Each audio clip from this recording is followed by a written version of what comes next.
The decree King Charles signed securing Prince Louis's royal future was described publicly as an act of grandfatherly devotion. Inside Clarence House, it detonated.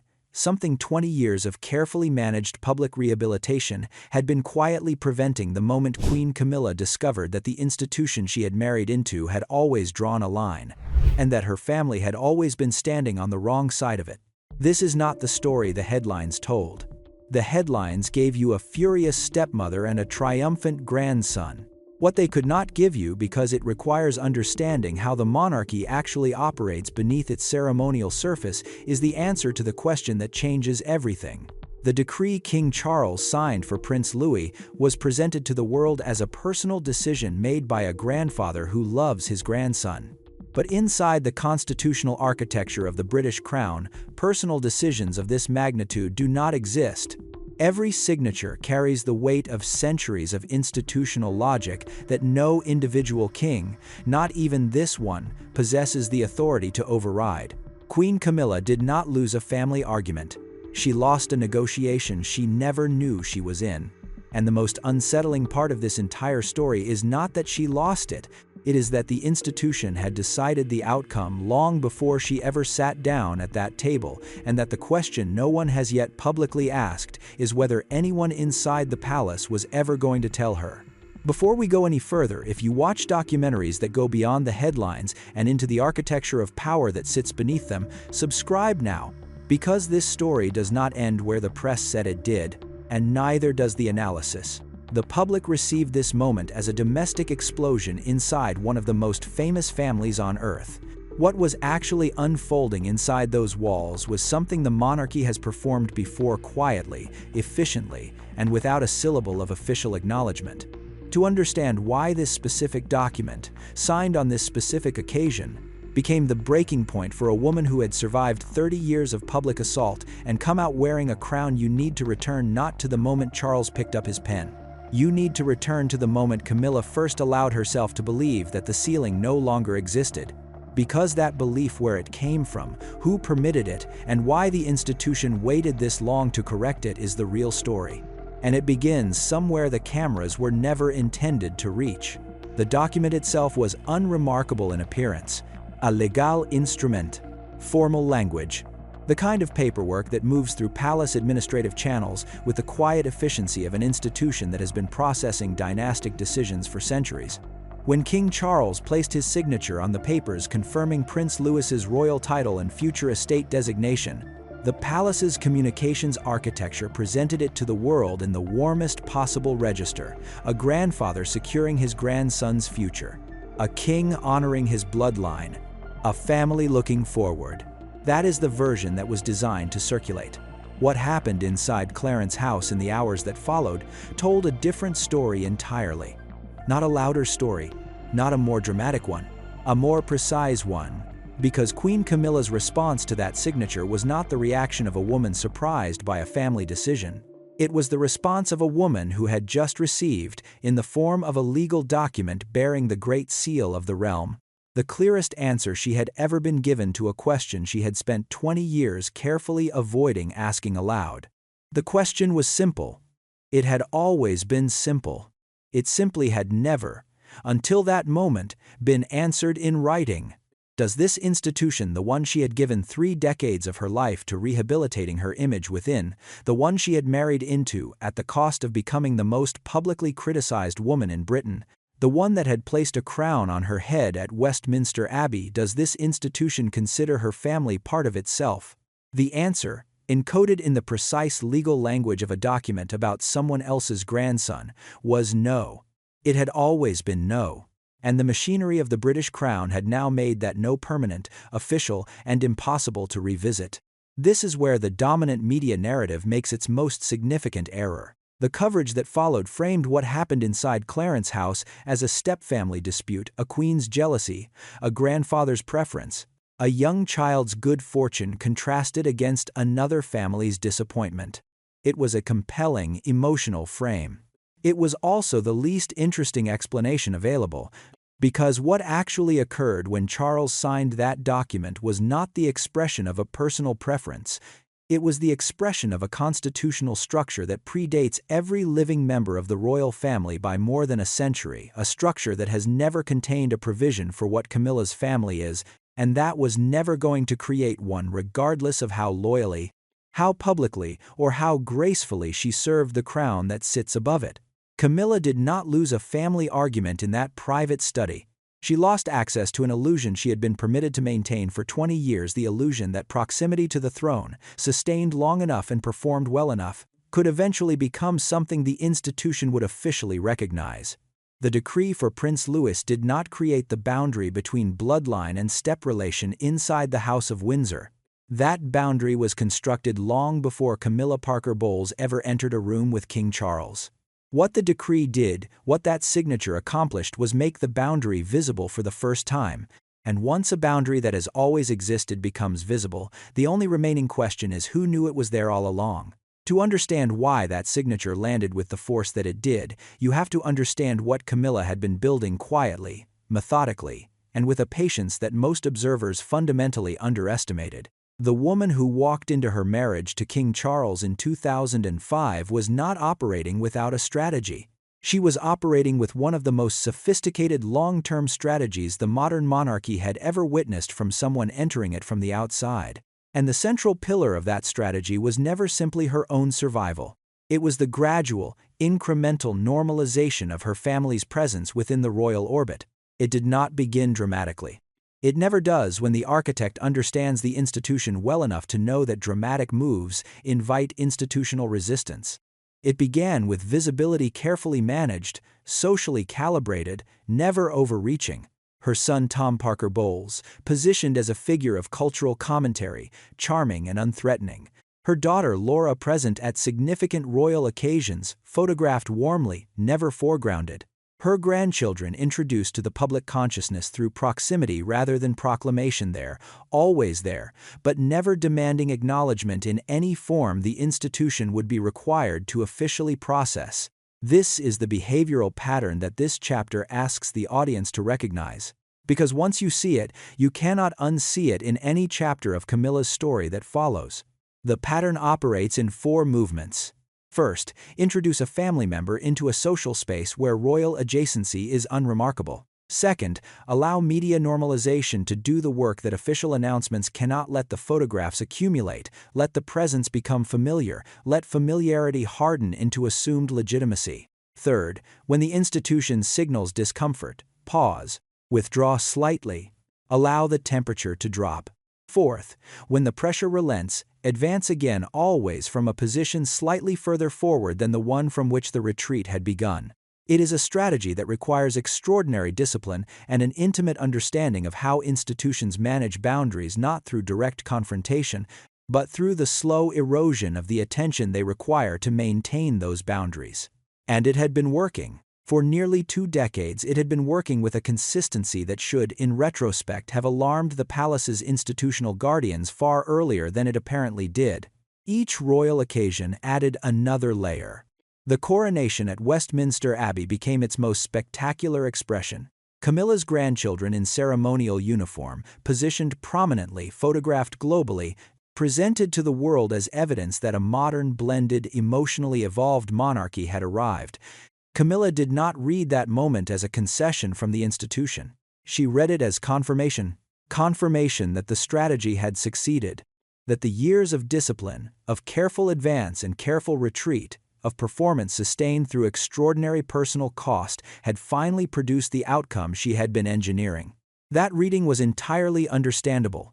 It was also the precise misreading the institution had been counting on. Because what the coronation actually communicated in the language the palace uses to communicate the things it cannot say aloud was not an opening, it was a conclusion, and the difference between those 2 things is the difference between everything Camilla believed she had secured and everything that document on Charles's desk confirmed she had not. The question is who designed that communication, and whether she was ever meant to understand it. The answer to that question does not begin with Camilla. It does not begin with Charles. It does not begin with William's legal maneuvering, or Anne's constitutional instincts, or the private secretaries who manage the administrative machinery of the crown from rooms the public never photographs. It begins in 1917, and understanding what was decided in 1917 is the only way to understand why nothing that happened inside Clarence House in recent months was ever, at any institutional level, in doubt. In the middle of the First World War, with public sentiment in Britain turning sharply against anything that carried the suggestion of foreign allegiance, King George V made a decision that would define the structural logic of royal title allocation for every generation that followed. Through a set of letters, patent legal instruments carrying the full constitutional authority of the crown, he codified, with permanent and precise legal language, exactly who was and who was not entitled to bear the title of Prince or Princess of the United Kingdom. The criteria were bloodline, direct descent from the sovereign, nothing else qualified, no proximity, no loyalty, no length of service, no depth of personal connection to the reigning monarch. The letter's patent did not contain a provision for step relations because the concept, within the constitutional grammar of hereditary monarchy, does not exist as a category that carries institutional weight. That decision was not made with Camilla in mind. It was not made with any future consort in mind. It was made to solve a specific political crisis in a specific historical moment. But the instrument it produced became the invisible architecture inside which every subsequent royal title decision has operated, including the one Charles signed for Prince Louis, and including every decision about Camilla's grandchildren that the palace has ever quietly, efficiently, and without public announcement declined to make. This is the institutional reality that the personal narrative of this story consistently obscures. The boundary above Camilla's family was not drawn by William. It was not enforced by Anne. It was not chosen by Charles in a moment of constitutional preference over marital loyalty. It was load-bearing architecture built more than a century ago, embedded into the legal foundation of the crown, and maintained not through active hostility but through the simple, structural fact that no mechanism exists within the institution to do otherwise. The historical parallel that illuminates this most precisely is not the one most observers reach for. It is not Diana. It is not Meghan. It is Wallis Simpson, not as an emotional comparison, but as an institutional one. When the monarchy faced the question of a consort whose position complicated the clean logic of succession and legitimacy, its response across both cases followed the same recognizable pattern. It drew a line. It made the line non-negotiable, and it placed the instrument of enforcement, the signature, the decision, the visible act of institutional clarity in the hands of the king, not because the king chose the institution over the person standing before him, but because the institution had already made its choice and required a human hand to complete it. Charles did not build the ceiling above Camilla's family. He was born inside an institution that had built it generations before he arrived. What no one has satisfactorily answered is whether he ever told her it was there. There are conversations that change nothing and mean everything, and there are conversations that change everything while appearing on the surface to mean nothing at all. What took place in the private study at Clarence House between King Charles and Queen Camilla in the aftermath of the title decree belongs to the second category, and understanding why requires setting aside the emotional frame entirely and examining what was actually at stake in that room. Camilla did not enter that conversation without preparation. She had never, in 30 years of navigating one of the most institutionally complex relationships in the modern world, entered an important conversation without preparation. What she brought into that study was a case structured, emotionally grounded, and by any measure of ordinary human logic, entirely reasonable. 20 years of public rehabilitation performed at personal cost, 3 decades of loyalty demonstrated through the kind of sustained, disciplined restraint that very few people in any context are capable of maintaining. A coronation that had placed her grandchildren on the balcony of Buckingham Palace in front of the watching world. These were not small things. They were the currency of a negotiation she believed had been running implicitly, never formally, but running nonetheless since the morning she became his wife.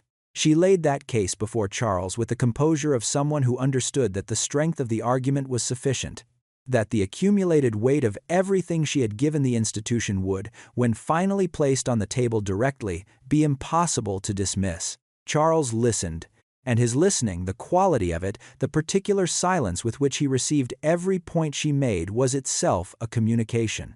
Not of disagreement. Not of indifference.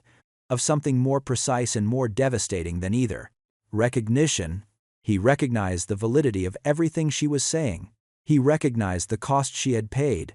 He recognized the loyalty she had demonstrated, and the reasonable expectation that loyalty of that magnitude, sustained for that duration, ought to produce something the institution could formally acknowledge.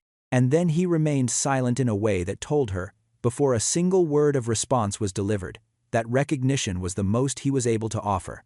When Charles finally spoke, he did not argue against her. He did not dismiss her claims or minimize her contribution. He did something that required, in its own way, a form of courage that formal institutional authority rarely demands of those who hold it. He told her the truth. Not the personal truth of how he felt about her family. The constitutional truth of what the institution he embodied was and was not structurally capable of doing, regardless of how either of them felt about the outcome. The statement that could not be taken back was not harsh. It was quiet. And its quietness was precisely what made it permanent. He was not choosing the institution over his wife in that moment. He was acknowledging, for the first time in explicit terms between the two of them, that the institution had made this choice long before he ever had the opportunity to. Camilla said very little in response. Those who understand her behavioral pattern recognize that silence immediately. It was not the silence of defeat.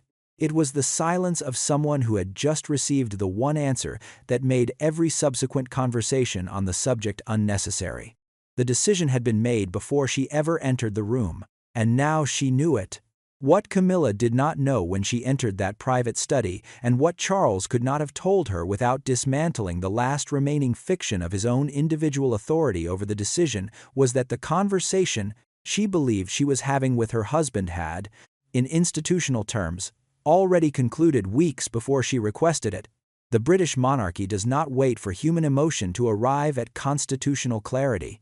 It has a parallel architecture specifically designed to ensure that clarity is reached before emotion enters the room. Private secretaries, legal counsels, succession planning officers, royal duchy administrators. A network of institutional guardians whose function is not to advise the sovereign on what to decide, but to ensure that the weight of precedent, protocol, and constitutional logic is assembled and presented as a completed landscape before the sovereign is ever asked to navigate it. By the time Charles sat behind that mahogany desk and listened to Camilla make her case, the landscape had already been surveyed, mapped, and formally recorded. Prince William moved first. And the manner in which he moved is the detail that changes the meaning of everything that followed. The legal process confirming Prince Louis's title and estate designation was not initiated through Buckingham Palace's standard administrative channels, the routes that would have required the matter to pass through multiple layers of institutional review before arriving at the information. King's desk as an open question awaiting deliberation. It was initiated through the office of the Prince of Wales. William's legal team prepared the documentation, structured it as a completed instrument rather than a proposal, and presented it to the palace as something requiring a signature rather than a decision. The distinction is not procedural technicality. It is strategic architecture. By the time the paperwork reached Charles, the question of whether to act had been quietly converted into the question of when. This is William's behavioral signature in its most refined expression. He does not negotiate with institutions. He works within them so precisely that by the time his preferred outcome becomes visible, the institutional machinery has already endorsed it. The fait accompli delivered through the language of procedure, it is the same approach he has applied consistently whenever the monarchy's future has intersected with his own children's security. Princess Anne's role operated through a different register entirely, but with equivalent institutional force. Anne does not maneuver through legal channels. She communicates through alignment, the visible, public, photographically documented positioning of herself alongside the constitutional position that requires support. Her appearances alongside William at official functions during this period, her publicly stated commitments to institutional austerity, her consistent refusal to introduce any personal warmth toward the question of extending royal adjacency to non-bloodline relatives, each of these was a signal, not to the public, To the palace's administrative layer, a signal that read, in the language that layer understands most fluently, the senior family is unified. The institutional machine processed that unity as authorization. By the time Camilla's formal appeal reached the private study, 3 separate power centers had already converged on a single outcome. William through legal procedure, Anne through constitutional alignment. The palace secretariat through the institutional logic it had been maintaining since 1917. Charles did not make the decision in that room. He confirmed it, and the machinery that had made confirmation inevitable had been moving long before Camilla realized it had started. Return to Westminster Abbey, May 2023. The images require no description because they are already embedded in the memory of anyone who watched.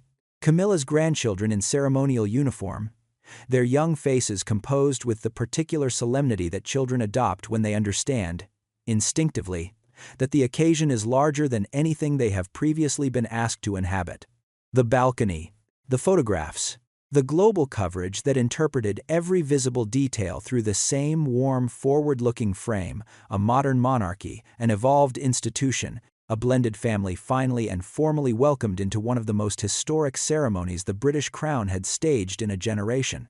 Camilla read that moment as confirmation. She had every visible reason to do so. Here is what the visible evidence concealed. Inside the palace's internal planning documentation for the coronation, Camilla's grandchildren were not categorized under family. They were categorized under ceremonial participants, a classification that carries no hereditary weight, no ongoing institutional obligation, and no implied future status of any kind. The category is not obscure. It is the same classification applied to children of aristocratic families invited to perform ceremonial roles at significant state occasions throughout the monarchy's history. It is a category of honor. It is not a category of belonging. And the distinction between those two things is the entire distance between what Camilla believed the coronation had secured for her family and what the institution had actually, in its precise and unsentimentally efficient way, delivered. This is the revelation that reframes everything the preceding chapters have established. The coronation was not the opening of a new era for Camilla's family inside the monarchy. It was the closing of one. By granting her grandchildren a single, spectacular, globally witnessed moment of royal proximity, the most visible possible expression of ceremonial inclusion, the institution achieved 2 objectives with one choreographed event. It satisfied the deepest personal ambition Camilla had carried into her marriage, and it defined, with a precision that no subsequent appeal could challenge, the permanent outer boundary of what that ambition was ever going to be permitted to produce. The coronation was the ceiling made beautiful.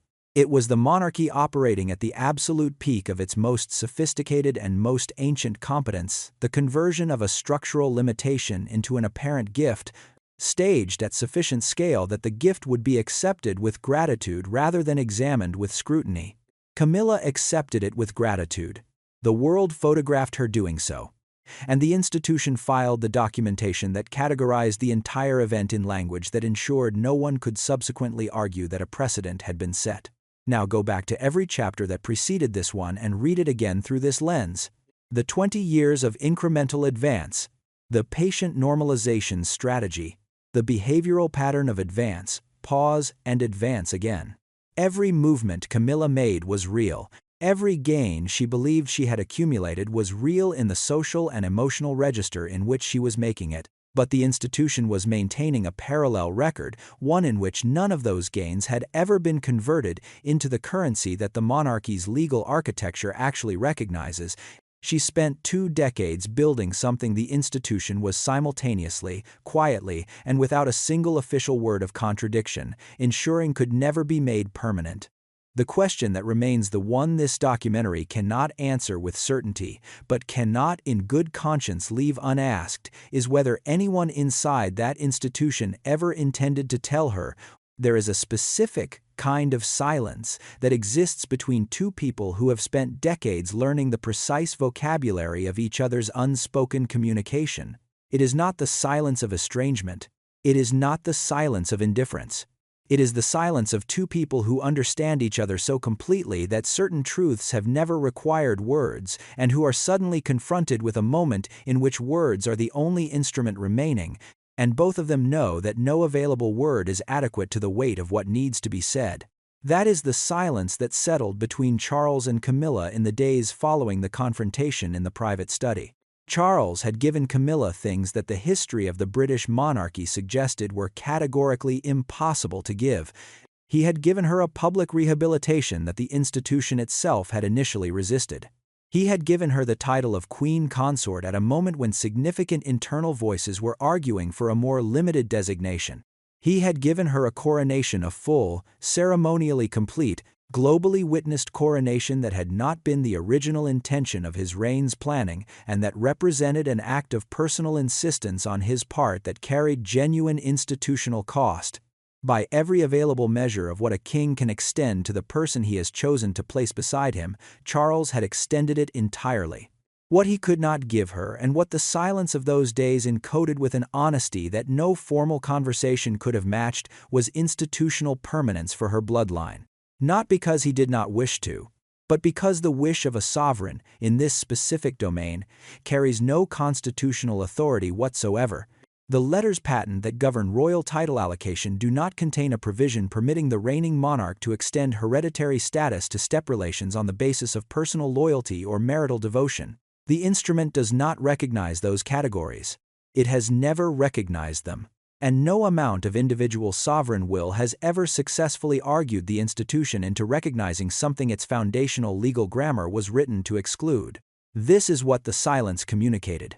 Not that Charles had chosen the institution over his wife, but that in this single, specific, constitutionally precise domain, the distinction between Charles the husband and Charles the sovereign had collapsed entirely, and what remained on the other side of that collapse was not a man who had made a choice, but an institution that had made one long ago and required its king to embody it. What Camilla said in the days that followed to staff, to the small circle of advisors she trusts entirely, to the private spaces where the performance of queenship is not required, has not been recorded in any document available to outside examination. What has been observed is the behavioral signature that those who have watched her across 3 decades recognize as her response to the particular category of loss that cannot be argued against, appealed, or revised. She withdrew. Not dramatically, not publicly. With the same controlled, disciplined composure she has applied to every difficult passage of her life inside this institution. She returned to Raymill House in Wiltshire, the property she has always kept in her own name, the only space the monarchy does not own, and she remained there long enough for those watching to understand that what had occurred was not a temporary disagreement. It was a permanent acknowledgement, and she was the only one in the room who had needed it delivered. When the story escaped the palace walls, and it always escapes, because the institution leaks in the specific directions it finds useful, the media received it in the shape the palace's communications architecture had quietly permitted. Not through official statement. The monarchy rarely makes direct statements about internal decisions of this nature. Through the particular quality of institutional silence that forces the press to assemble a narrative from available fragments, and that ensures the narrative assembled is the one that serves the institution's interests most efficiently.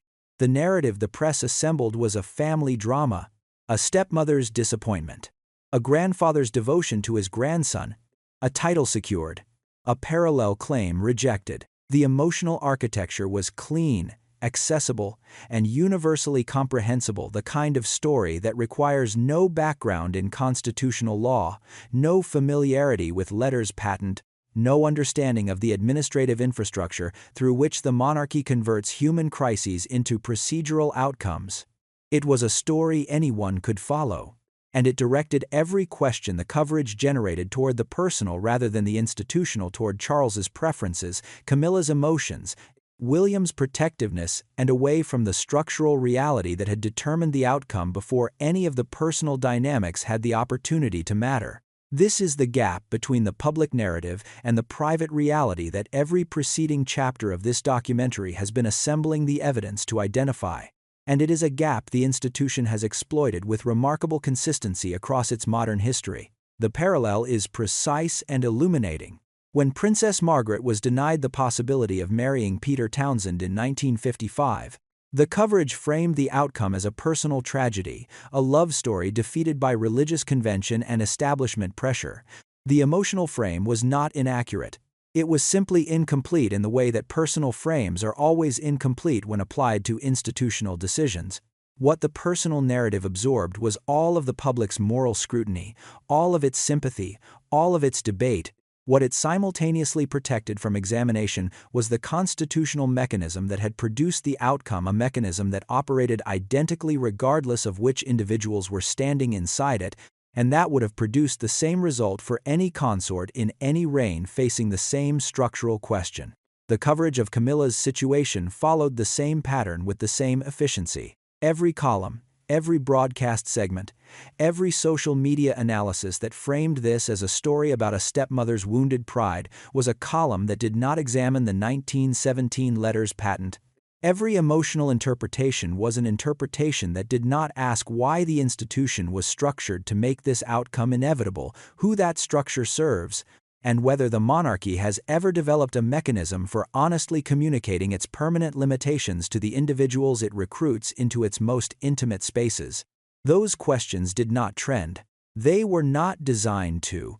What did trend was the image of Prince Louis joyful, unscripted, entirely unconscious of the institutional weight his grandfather's signature had just placed on his young shoulders. And that image served the monarchy's communications needs with a precision no press release could have matched. It made the story feel like a victory for warmth over complication, for family over bureaucracy, for the future over the past. The institution understood exactly what it was publishing when it permitted that image to circulate. It always does. The British monarchy has never required a press release to communicate a decision. It has something older, more precise, and infinitely more difficult to challenge or retract. It has ceremony. And within ceremony, it has the walking order, the exact, formally determined sequence in which the royal family arranges itself in public space. A sequence that has communicated institutional hierarchy with constitutional authority for centuries and that carries, for those who understand its grammar, more binding meaning than any official statement the Palace Press Office has ever issued. When the first significant formal royal engagement took place following the private resolution of everything this documentary has examined, no announcement accompanied it. No explanation was offered. No statement clarified the institutional landscape that the preceding weeks had quietly, permanently, and irrevocably settled. None was necessary. The engagement itself was the statement, and it was written in the only language the monarchy trusts to say, without the possibility of subsequent revision, exactly what it means. Read the walking order. Charles and Camilla occupy their positions as sovereign and consort. That has not changed. The crown she wears remains on her head. The title she holds remains legally intact. Nothing visible in her public positioning suggests diminishment, and this is precisely the institutional sophistication that makes the monarchy's symbolic communication so difficult for casual observers to decode. The monarchy does not demote. It does not humiliate through visible reduction. It communicates through the precise calibration of proximity, attention, and the specific individuals whose presence is foregrounded in the official photographic record. Prince William and Princess Catherine occupy the positions of an heir apparent and his wife who have just demonstrated, through a sequence of institutional maneuvers, that the future of the crown runs through them and through their children with a legal clarity that no subsequent development can complicate. Their positioning in the formal arrangement does not announce this. It simply reflects it with the quiet, permanent confidence of people who understand that the institution has just confirmed what they already knew. Prince Louis is present. His proximity to the king, the warmth of it, the ease of it, the way Charles's attention moves toward his youngest grandson with an unguarded naturalness that official occasions rarely permit, communicates the emotional truth of the title decree in a register that no legal document could access. The institution has secured this child's future. The photographs confirm it in a language every viewer understands without being told what they are seeing. Camilla's grandchildren are not present. Their absence is not noted in any official communication. It requires no explanation because the ceremonial category under which they have always been classified, honorary participants, warmly received, institutionally unaffiliated, has simply on this occasion produced no occasion for their inclusion. The absence is not punitive, it is structural. And structural absences, in the language of monarchy, communicate with a permanence that deliberate exclusion could never match because they cannot be accused of intent. They simply reflect the architecture that has always been there. This is what the cameras captured. This is what the official photographs preserved for the historical record. The institution had said everything it needed to say. It had said it without words, without statement, without acknowledgement that anything requiring communication had occurred. That silence, composed, ceremonial, and utterly final, is the monarchy's most fluent language. And on this occasion it was spoken without a single detectable hesitation. Every institution that has survived long enough to become ancient has developed one capability above all others, not the capability to project power, not the capability to command loyalty, the capability to absorb the human cost of its own continuity without allowing that cost to appear on any ledger the public is permitted to examine. The British monarchy has been practicing this capability for longer than any living person can personally remember. And what the story this documentary has told across 9 chapters ultimately reveals is not a family conflict, not a title dispute, not a stepmother's thwarted ambition, but a precise and unsentimental demonstration of that capability operating at its most refined. Consider what was absorbed in this story. A woman who spent 20 years performing an institutional rehabilitation that required the suppression of her own instincts, the disciplined management of her public identity, and the sustained endurance of a level of public hostility that would have destroyed most people, discovered, at the moment of maximum institutional clarity, that the one thing she had been quietly working toward across those 20 years was structurally impossible. Not newly decided, not recently prohibited. Impossible in the same way it had always been impossible, since before she ever entered the institution, since before Charles was born into it, since a king made a decision in 1917 that neither of them had any hand in and neither of them possessed the authority to revise. That cost was absorbed. Quietly, efficiently, without acknowledgement. Consider what was protected: the clean legal line of hereditary succession, the constitutional credibility of a crown operating in a democratic environment that grows less instinctively deferential with each passing generation, the institutional integrity that William understood with the cold, clear-eyed precision of a man who has been studying the mechanics of monarchical survival since childhood, was the only currency the monarchy possessed that could not be reprinted if it was spent carelessly. That protection was achieved completely, at no visible institutional cost whatsoever. And consider what was permanently altered. Not the relationship between Charles and Camilla. That bond has survived pressures that would have ended most human connections, and there is no credible evidence that this chapter of their shared story has diminished it in the register where it actually lives. What was permanently altered was the relationship between Camilla and the institution she married. She knows now what she did not officially know before. The institution knows that she knows, and the particular innocence that permitted her 20-year strategy to feel like progress, the genuine, disciplined, costly belief that proximity and loyalty and sustained performance could eventually produce institutional belonging, that innocence is not available to her anymore. She is still queen. The crown is still on her head. The title is still intact and the position is still real. But she occupies it now with a knowledge the institution required her to acquire in the most efficient manner available to it. At the precise moment it calculated, the acquisition could no longer be deferred. King Charles did not build the ceiling above his queen's family. He simply lived long enough and loved her openly enough for the institution to require him to confirm that it had always been there.